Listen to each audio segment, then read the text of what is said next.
Welcome to my kitchen.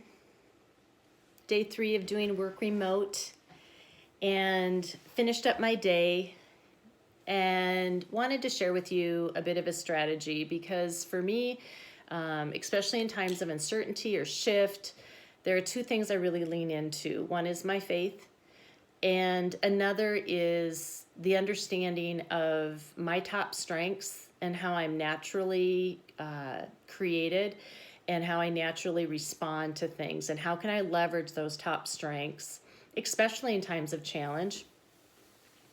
And as I serve my clients, I want to be able to help them leverage my strengths as well as their own.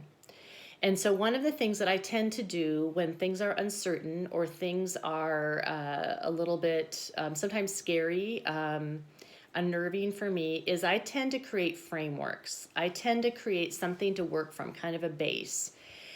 And as I had meetings this morning and today with different clients, I realized that, I'm going to start sharing a little bit out of this framework to see if it makes sense. And for some, it really did make sense. And so I'm going to share it with you, take it or leave it.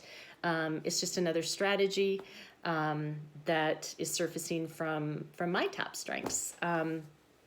So when we think about life in general, but where we are right now, there was a before. So a before the virus and before the quarantines and all of the limitations that we're living with, right? And then there's the middle, where we are right now, what we're experiencing right now. But there will be the other side. So there's a before, a middle, and the other side. David Cooperrider, who I really respect and frame my work in my consulting and coaching on appreciative inquiry, part of what he designed. The idea of looking at what we want to grow more of. And there was a specific quote that just really rings true for me, is we don't ignore our problems, we look at them from the other side.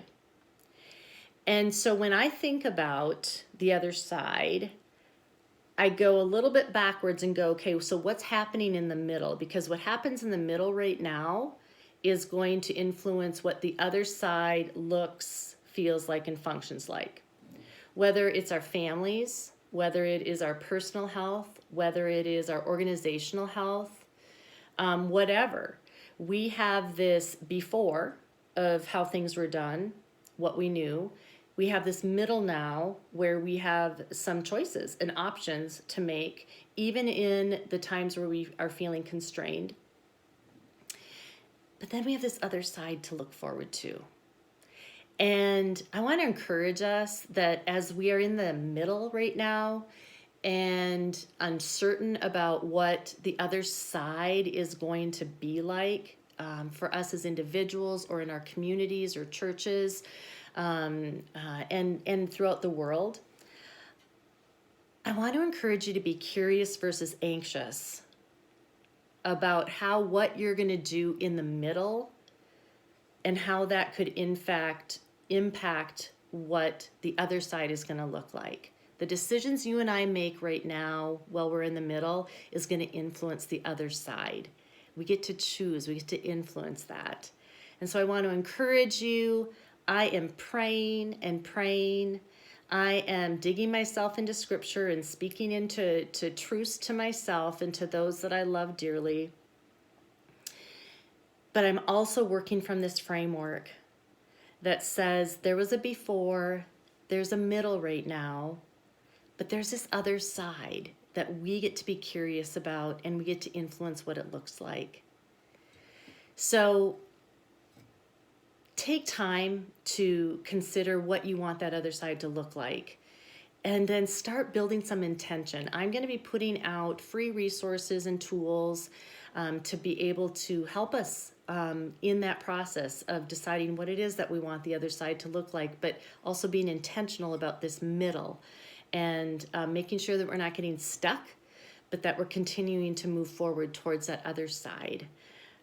So I hope you'll pioneer with me. I hope you'll adventure. But please take care of yourself and your family to get this figured out.